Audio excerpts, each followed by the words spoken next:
Well, hello, friends, and welcome. Short, little, ditty kind of overall body. I had a request for something that was under 20 minutes, still in the cooling vein, so here you go. We're going to start in child's pose. Let's go for the knees apart version, big toes together, and buttocks sinking towards the heels. That said, of course, you can lay on your back if this is not a comfortable position. I'm going to bring a block under my forehead for two reasons. One, so that I lift my head a little higher and you can hear my voice a little better. And two, it's just going to give my neck a little bit more length on both sides instead of just lengthening the back side of my neck. So today I'm choosing that.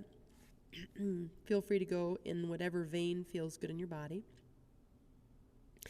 And just let your body kind of collapse down to the floor. Like, try to release all tension. There's no muscles we have to hold on to here. And then we're going to go into just a few breaths, 4 of them specifically, before we start to move. So inhale into your low back and expand your low back. And when you exhale again, just feel that collapsing down into the floor, that releasing. Pardon me. Inhale. My allergies are in full effect in that middle back. So I apologize for my voice and my mucus. Exhale and soften. Inhale into the upper back. And exhale. And then we're going to seam that up. So it's basically the soft belly breath on the back side of the body. Inhale into the low back, the mid back, the upper back. And exhale, release. Now go ahead and stretch those arms out, planting those palms down. Start to wake the shoulders and the arms up a little bit. As we push down, those forearms lift up, the triceps turn in.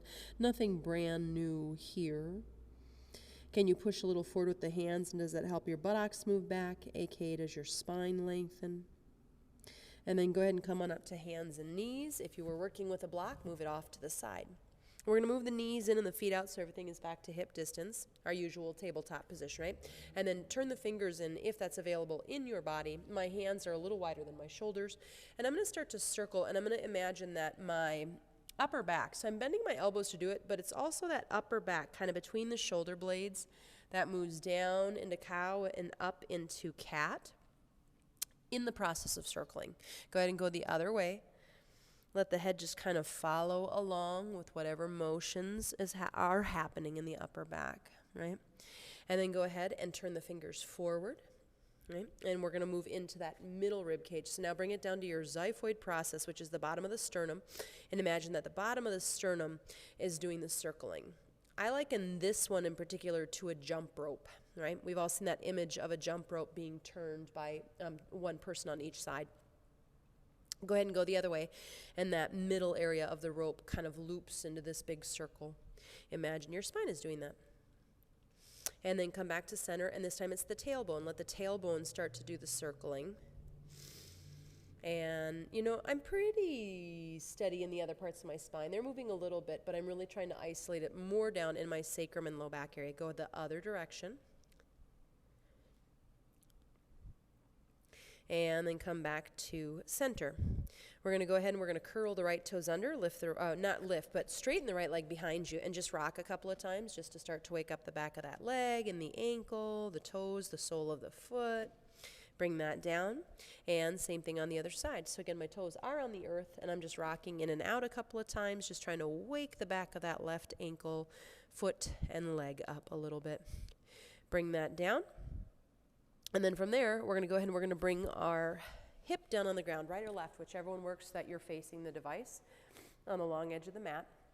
And I'm just going to talk about top and bottom now, right? So I can have that top ankle in my bottom arch, or I can separate my feet, mermaid style. I'm going to bring my top hand behind my head, inhale, and exhale, let that elbow move down towards that other wrist, right? And inhaling up. And 2 more. Exhale, moving down and in, just stretching that area of the upper back, but quite honestly, I feel it all the way down in my low back today. Bring that down and let that elbow move away from the thigh and circle it 1 time all the way around. And then switch and go the other direction. And go ahead and lift that back up. We're going to come forward with the legs and lean back on the arms and pause here, moving into windshield wiper twist. Heels closer to the buttocks, a little less intense usually for the hips. heels a little further away so that I'm getting more of these 90-degree angles when my legs fall over is often a little more intense. So you can choose which one feels good for you. Next time you're to the right, stay, swing that left arm around, moving into a twist. I'm going to slide my hands back towards my thigh and lengthen out of my left waist, but let my left buttocks be heavy and move back towards the earth.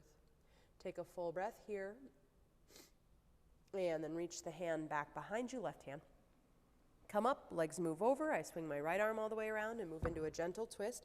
I'm going to pull my hands back towards my left thigh, it would be, but I'm going to lengthen and let that left hip drop,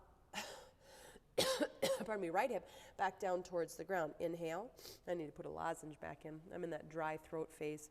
And then come back through center, and we're going to move to the other hip, that mermaid motion, for that upper body. Right, so legs can stack or feet can separate, either one. Top hand comes up, inhale, exhale. Top elbow moves towards bottom wrist. Inhale up, and exhale down and in. Inhale up, and this time when you come down and in, you're going to stay in for a second. Now circle away from the thigh, reaching it all the way up and over. And then, you know, when you're in a comfortable place to do so, you're going to switch the direction of that circle. And then reach the elbow up, and you're going to come onto your buttocks. No, actually, I'm going to do it from your back body. I apologize. We're going to roll down onto our backs. So in the hips a little bit, right? Got into some of the knee and ankle joints. So now let's go ahead and let's bring the right knee in. And give it a little hug for a moment. Circle that right foot just to get a little more ankle opening. Other direction. And then interlace behind the right thigh and push the heel up. We're not going to work with the strap today because we won't be here for a real long time. But imagine the strap is there, right? And that you're pulling the strap down into the ball mounds. The ball mounds are pushing up into the strap. Heel is pushing up, and say hi to the whole back of that right leg, hopefully, or something like that anyway. Take another breath. And then keeping the right hip on the ground, move over to the left for just a moment. Say hi to that IT band. And come back to center and put that foot down on the ground. Bring that left leg in and just give it a hug for a moment, circling the left foot. And then circling the other direction. Interlace behind the thigh, push that heel up. And again, if it helps to imagine that you were strapping the foot, right, and as the strap pulls down, you push up into the strap. That's that isometric action. Say hi to the whole back of the left leg. And then keep the left hip where it is. Move over to the right for just a few inches, right? And see if you can't start to say hi to that IT band land. Boop. Come back through center. Put that foot down on the ground. Let's go to the upper body one more time, and then we'll just rest for a few moments, and the sequence will be done. Arms by the side, and we're going to lift up into a bridge, and you're going to reach your right arm overhead and let your head roll to the left. So I never lift my head up off the ground. I just roll on the back of my skull, right? And as I come back down, I bring that arm back down. And as I roll up this time, I'm going to bring my left arm overhead and turn my head gently to the right. And rolling back down, head comes back to center, arm moves down. One more time like that on both sides. Right arm reaches overhead, and the head turns to the left. Rolling back to neutral. And the left arm reaches overhead as you turn your head to the right. And come back to center. And then both arms are going to reach up overhead. The head stays neutral. And from here, go ahead and do a big old snow angel. And keep your palms turned up to the sky, but rock your shoulders underneath you. We're not going to do the more extreme version. Don't want it to be too heating. And we haven't done tons of back bends, right? So push down into the arms. Explore this. Play with it. Why do you always have to go to that most extreme position? Maybe you get something different here. And as you push down, feel that chest lift. Take one more breath and roll back down. And then let your feet walk wide and lean the knees in, or extend your legs all the way out to straight. We won't be here for long. Arms out a little bit, palms up. You can always put one hand on your belly and one hand on your chest. There it is. Whew. And from this position, whichever one you chose, just go ahead and take a few breaths here, letting the body just soften down into the mat. Feeling the cool, right? If you don't have cool air around you, you could always just Put the tip of the tongue at the back of the teeth and suck the air in over the tongue and feel that cool air. That's one way to play with that.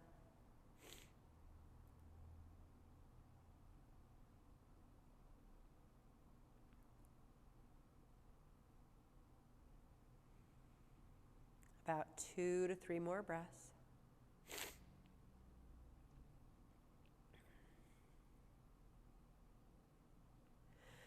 And then if you want to stretch arms overhead or do, windshield wiper the legs or whatever feels like, ooh, I'd like to do that before I come up. Do that piece.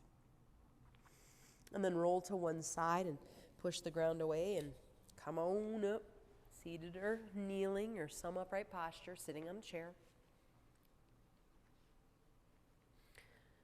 Take just a few moments and check in. So hopefully we just feel like we move the body around a little bit, got it ready for more movement, and or maybe you're doing this at the end of the day and it's settling you down. But hopefully it didn't heat you up.